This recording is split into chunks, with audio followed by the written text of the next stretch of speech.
أعوذ بالله من الشيطان الرجيم. بسم الله الرحمن الرحيم. والعاديات ضبحا فالموريات قدحا فالمغيرات صبحا فأثرن به نقعا فوسطن به جمعا إن الإنسان لربه لكنود وإنه على ذلك لشهيد وإنه لحب الخير لشديد أفلا يعلم إذا بعثر ما في القبور وحصل ما في الصدور إن ربهم بهم يومئذ لخبير. بسم الله الرحمن الرحيم. والعاديات ضبحا. قسم ہے ان گھوڑوں کی جو ہانپتے ہوئے دوڑتے ہیں. قسم ہے ان گھوڑوں کی جو ہانپتے ہوئے دوڑتے ہیں، آواز نکالتے ہیں اور دوڑتے ہیں. فالموریات قدحا. پھر قسم ہے پھر وہ گھوڑے اپنے ٹانپوں سے آگ نکالتے ہیں. پھر وہ گھوڑے اپنے ٹانپوں سے آگ نکالتے ہیں. جب اسپیڈ چلتے ہیں گھوڑے، تیز چلتے ہیں تو ایسا لگتا ہے کہ آگ نکل رہی ہے. فالمغیرات صبحا. پھر صبح کے وقت وہ یلغار کرتے ہیں. صبح کے وقت گھوڑے کیا کرتے ہیں؟ حملہ کرتے ہیں. فأثرن به نقعا. اور پھر اس وقت وہ گرد و غبار اڑاتے ہیں. فوسطن به جمعا. اور اس وقت وہ دشمن کے مجمع کے اندر گھس جاتے ہیں. فوسطن به جمعا. دشمن کے اندر کیا ہو جاتے ہیں؟ گھس جاتے ہیں. یا پر اللہ تبارک تعالیٰ نے گھوڑے کی قسم کھائی ہے، کیونکہ گھوڑا کسی زمانے کے اندر بڑا مفید اور کارآمد شمار کیا جاتا ہے. یہ سفر اور سواری کے لیے بھی کام تھا اور جنگ کے اندر بھی کام آتا تھا. آج کل سمجھو کہ گاڑیاں آ گئی ہیں، ہوائی جہاز آ گئے ہیں اور طرح طرح کی سواریاں آ گئی ہیں. لیکن اس زمانے کا جو سواری تھی، اس زمانے کی سواری گھوڑا تھا. تو گھوڑے کے ذریعے سے لوگ سفر کرتے تھے. یعنی گھوڑا ان کے لیے بڑا مفید اور کارآمد ہوا کرتا تھا. اب گھوڑے کی کچھ صفات تھے، اس صفات کو اللہ تبارک تعالیٰ نے یہاں پر کیا کیا؟ بیان کیا ہے. ایک اس کی تیزی، رفتاری، اور پھر اس کا دشمن کے اندر جا کر حملہ کرنا. یعنی گھوڑا اس سے ڈرتا نہیں تھا، دشمن کے اندر گھس کر کیا کر رہا ہے؟ حملہ کر رہا ہے، گرد و غبار اڑا رہا ہے. ایسے گھوڑے کی بہادری کی صفات ہے جو اللہ تبارک تعالیٰ نے یہاں پر کیا کی؟ بیان کی ہے. خلاصہ یہ ہے کہ گھوڑا اپنا آقا کا بھی فرما بردار ہوا کرتا تھا. آقا اس کو جس طرح استعمال کرنا چاہے، جہاں استعمال کرنا چاہے وہ استعمال کرتا تھا. اس لیے کہ آقا اس کو کھلا رہا ہے، چارہ دے رہا ہے تو اس کا فرما بردار ہے. لیکن کیا وہ صفات انسان کے اندر ہے؟ تو انسان کی بات اللہ نے فرمایا ان الانسان لربه لکنود. بے شک انسان اپنے رب کا بڑا ناشکرانہ ہے. انسان کو بھی اللہ تبارک تعالیٰ نے بہت سارے نعمتیں عطا فرمائی ہیں، صفات عطا فرمائی ہیں. ان صفات کی قدر کرنا چاہیے، ان نعمتوں کی قدر کرنا چاہیے، شکر ادا کرنا چاہیے. تو بجائے اس شکر کے وہ ناشکرانی کرتا ہے. اس کو دیا ہی کیا ہے، اس کو ملا ہی کیا ہے، میرے پاس ہے ہی کیا ہے. ہر وقت زبان پر شکایت کے الفاظ. اس کو گھوڑے سے عبرت حاصل کرنا چاہیے کہ گھوڑے کو دو وقت آقا چارہ کھلاتا ہے تو دشمن کے جھتے میں جانے کے لیے بھی تیار، بڑا سے بڑا سفر کرنے کے لیے تیار. اور انسان کے زبان پر اللہ تبارک تعالیٰ نے فرمایا وَإِن تَعُدُّوا نِعْمَةَ اللَّهِ لَا تُحْصُوهَا. اتنے اللہ نے نعمتیں کی ہیں، گننا شمار کرنا چاہے تو گنا شمار نہیں سکتے. پھر بھی انسان اللہ کی کیا کر رہا ہے؟ ناشکرانی کر رہا ہے.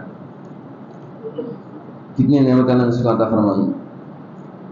وَإِنَّهُ عَلَى ذَلِكَ لَشَهِيدٌ. اور خود بھی اس پر وہ گواہ. اللہ کی نافرمانی کر رہا ہے، ناشکرانی کر رہا ہے، خود بھی اس پر وہ گواہ ہے. وَإِنَّهُ لِحُبِّ الْخَيْرِ لَشَدِيدٌ. اور بے شک وہ مال کی بڑی محبت اپنے اندر رکھتا ہے. وَإِنَّهُ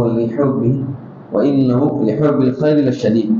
خیر سے مراد یہاں پر مال ہے. اللہ تعالیٰ نے مال کو یہاں پر خیر سے تعبیر کیا.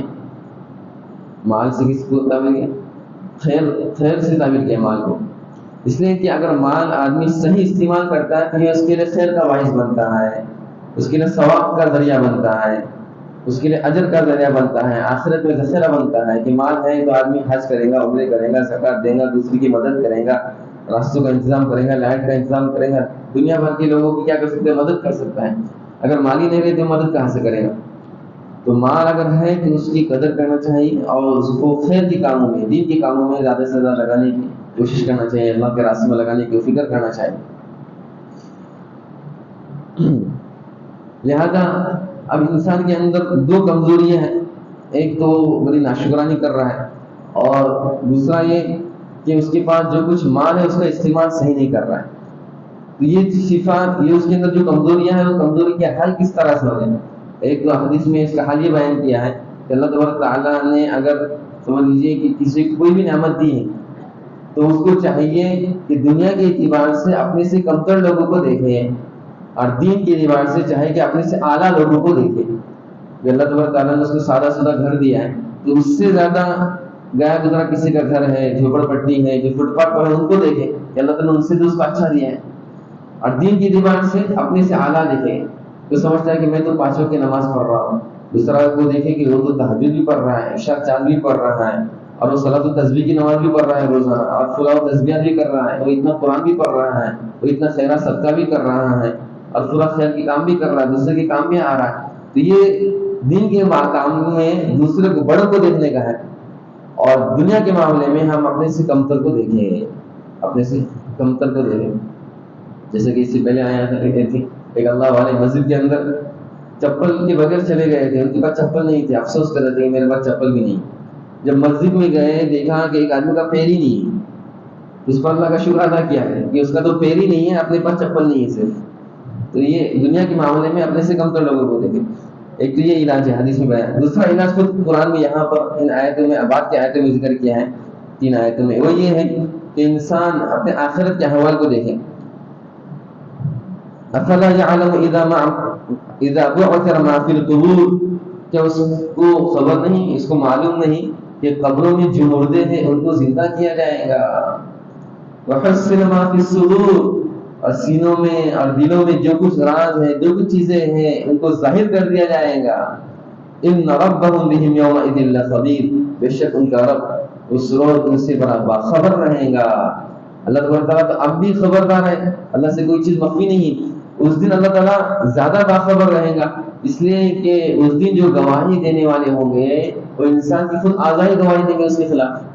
ہاتھ گواہی دے گا کہ اس نے کیا غلط کام کیے ہیں، پیر گواہی دیں گے کہ اس کو کہاں پر غلط جگہ پر چلایا گیا ہے، زمین کا ایک ایک حصہ ٹکڑا گواہی دے گا کہ میرے اوپر اس شخص نے کیا برائیاں کی ہیں، کیا میرے اوپر گناہ کیے ہیں، زمین کا ٹکڑا بھی گواہی دے گا، اور انسان کا ہر عضو کا بھی یہ بھی کیا دیں گے، گواہی دیں گے کہ اس نے اللہ کے خلاف اور اللہ کی کیا کیا نافرمانی کی ہے۔ تو اس سے انسان کو عبرت حاصل کرنا چاہیے کہ پھر وہ دنیا میں اللہ کی نافرمانی کر کے کیا کرنے والا ہے، کہاں پر بھاگنے والا ہے، اس کے خلاف ہی اس کے اعضاء کیا دینے والے ہیں، گواہی دینے والے ہیں۔ تو اس کو چاہیے کہ وہ اپنے رب کی کیا کرے، شکرانی کرے، اللہ تعالیٰ نے سب سے بڑی نعمت ایمان کی دی ہے، اس کی قدر کرے، اور اپنی آخرت کی کیا کرے، تیاری کرے کہ اللہ تبارک تعالیٰ نے جو ہم کو زندگی دی ہے، نعمت دی ہے، صحت دی ہے، یہ آخرت کے لیے ہے۔ الدنیا مزرعۃ الآخرہ، دنیا یہ آخرت کی کمائی ہے، لہذا میں یہاں سے اپنے آخرت کے لیے کیا بینک بیلنس کر سکتا ہوں، بچا کے لے کے جا سکتا ہوں، اس کے آدمی کو فکر کرنا چاہیے۔ اللہ تعالیٰ ہم تمام کو عمل کرنے کی توفیق عطا فرمائے۔ کسی کا کوئی سوال ہو کر سکتا؟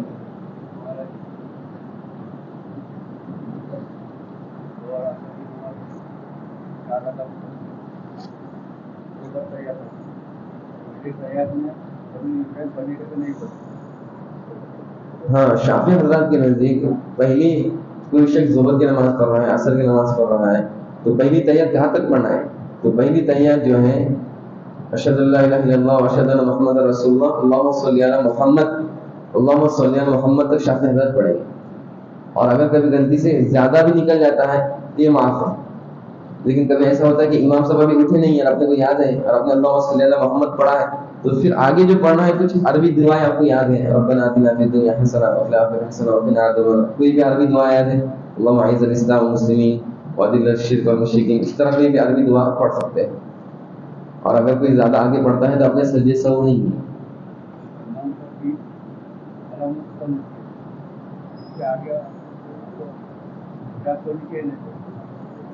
ہاں امام صاحب جیسے تیسری یا چوتھی رکعت کے اندر سورہ فاتحہ پڑھتے ہیں اور مقتدی حضرت بھی تیسری یا چوتھی رکعت میں سورہ فاتحہ پڑھ رہے ہیں.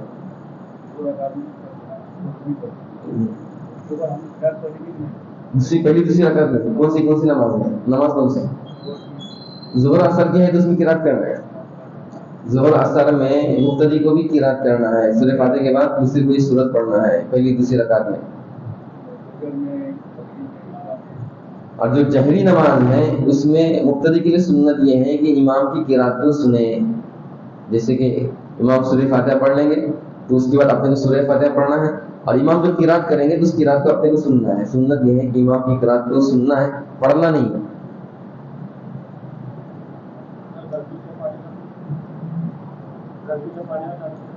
غلطی سے پڑھنے کے چالو کیا، یعنی امام نے ابھی تک قرات شروع کی نہیں. امام نے اگر قرات شروع نہیں کی ہے تو پڑھ سکتے ہیں.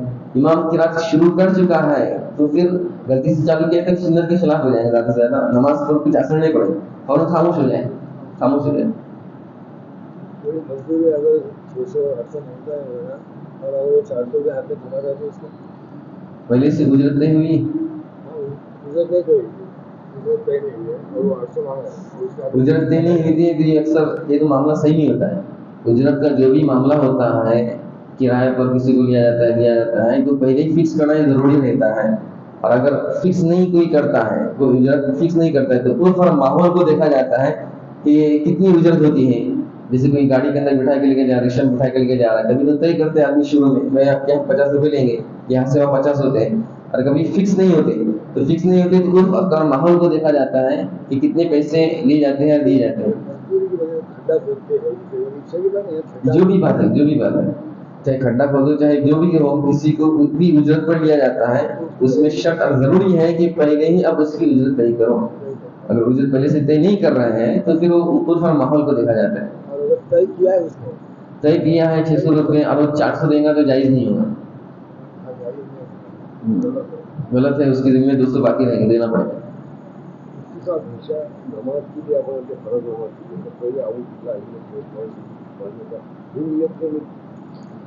نماز سے پہلے اعوذ باللہ بسم اللہ پڑھنے کا کیا حکم ہے؟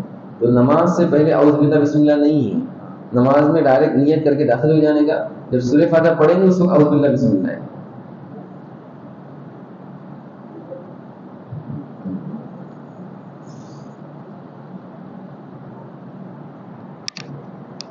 سبحان اللہ سبحان اللہ.